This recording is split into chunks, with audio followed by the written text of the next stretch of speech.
உண்மை செய்தியில் ராஜ்குமார் இப்போ நம்மளது இணைப்பில் உள்ள ராஜ்குமார்கிட்ட வந்து தெளிவான விளக்கங்களை டி நகரில் என்ன நடந்திருக்கு ராஜ்குமார்?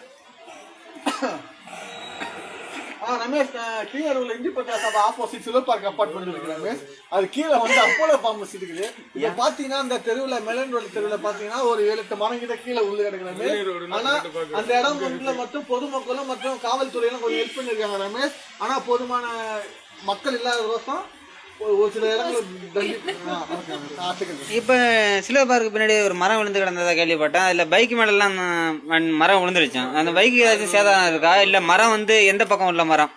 ரமேஷ், பாத்தீங்கன்னா சில்வர் பார்க்கு பின்னாடி மரம் விழுந்து கிடக்கு. உண்மைதான், உண்மை செய்தி தான் அது. ஆனா அந்த மரத்துக்கு கீழே பாத்தீங்கன்னா ஒரு ஷிஃப்ட் காரும் மற்றும் ஒரு 4-5 பைக் கீழே விழுந்துக்கிற மரம்.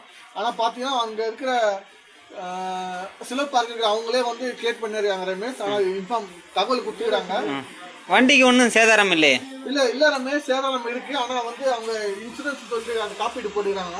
அது மூலியமா அவங்க கிளியர் பண்ணி சொல்லிட்டாங்க. அந்த ஓனர் பேசுறேன். அவர் இப்ப அவர் வீட்டுல இருந்து தகவல் கொடுத்துருக்காங்க. ஏ பிளாக் என்ட்ரன்ஸ்ல ஏதோ கூட்டமா இருக்கு ராஜ்குமார், அது என்ன? ஏ பிளாக் முன்னாடி பாத்தீங்கன்னா ஒரு காட்டு எருமை என்ற ஒரு மிருகம் வந்து கொண்டு இருக்குது ரமேஷ். அந்த மிருகம் வந்து பாத்ரூம் போயிட்டு வரும்னு நினைக்கிறேன். அது சரியா தெரியல. அதுக்கு கரெக்டான சூழ்நிலை தெரியல ரமேஷ். அதை பார்த்து நம்ம தகவல் கொடுப்போம். அப்புறம் அத்தை கேள்வி. ஓகே. இப்போ என்ன பொதுமக்கள் எல்லாம் அலர்ட் ஆயிட்டாங்களா? இப்போ ஒன்றும் ப்ராப்ளம் இல்லை, மழை காற்று அடுத்தது வீசும் சொல்லியிருக்கோம். அதை பற்றி இப்போ பொதுமக்கள் ஒன்றும் பீதி அடைகிறாங்களா? இல்லை வானிலை மூலியம் பார்த்தீங்கன்னா ஸ்டெல்லா அவங்க சொல்லிக்கிறாங்க நம்ம கிட்ட மாலை 4 மணி முதல் இரவு 7 மணி வரை காற்று வீசக்கூடும் என்று சொல்லிக்கிறாங்க. ஆனா வந்து மக்கள் யாரும் வந்து போதுமான அளவுக்கு வெளியே வரவில்லை. ஆனால் மக்கள் ஒரு சில இடங்கள் சென்றுதான் போய் அடைந்தார்கள். மழையை ரசித்து கொண்டுதான் இருக்காங்க ரமேஷ்.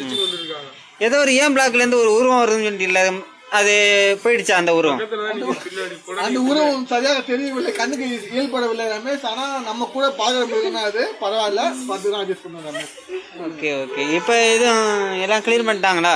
இப்போதைக்கு வந்து ஏ பிளாக்ல செக்யூரிட்டி வந்து கொண்டே இருக்கின்றார். அவர் சூழ்நிலை வந்து பாத்தீங்கன்னா கார் சுத்தி பார்த்து கொண்டு இருக்கின்றார். அவருக்கு என்ன காவல் என்றால் காரில் என்னாச்சும் மரம் முழுந்து விட்டாரா இல்ல என்று சுத்தி பார்த்து கொண்டு இருக்கின்றார் ரமேஷ். ஒரு கையில வெள்ளையா இருக்குது, மரம் தடிபட்டு விட்டான். இல்ல ரமேஷ், அவருக்கு வந்து போதுமான குளிர் பத்தாவது உள்ள ஒரு சட்டையும் வெளியே ஒரு சட்டையும் கொண்டு போட்டு கொண்டு இருக்கின்றார்.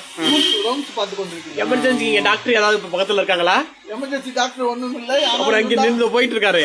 அது வந்து வேஸ்ட் பீஸ். அது வந்து ஜென்ரிக் மட்டும்தான் கொடுத்து கொண்டு இருக்கும். மற்றபடி சளி இருமல் மட்டும் தான் டேப்லெட் இருக்கும் தவிர மற்ற மாதிரி எதுக்கும் சிகிச்சை அளிக்கப்படாது. ஓகே. இப்ப எதுவும் மழை வர்றதுக்கான அறிகுறி ஏதாச்சும்? ஆமா ரமேஷ், இப்ப நம்ம கரெக்டா பாத்தீங்கன்னா தனியாச்சம் ரோட்டுக்கு அப்போலோ கீழே பேசுறோம். ஆனா பாத்தீங்கன்னா அங்க ஒரு சின்ன மழையா பெய்து கொண்டு இருக்கு. 2 சென்டிமீட்டர் மழையா பெய்து கொண்டு இருக்கு ரமேஷ். ஆனா போதுமான பாதிப்பு எதுவும் இல்லை ரமேஷ், பரவாயில்ல. ஓகே, திரும்ப இணைப்பில் வருவோம் ராஜ்குமார். ஓகே, நன்றி.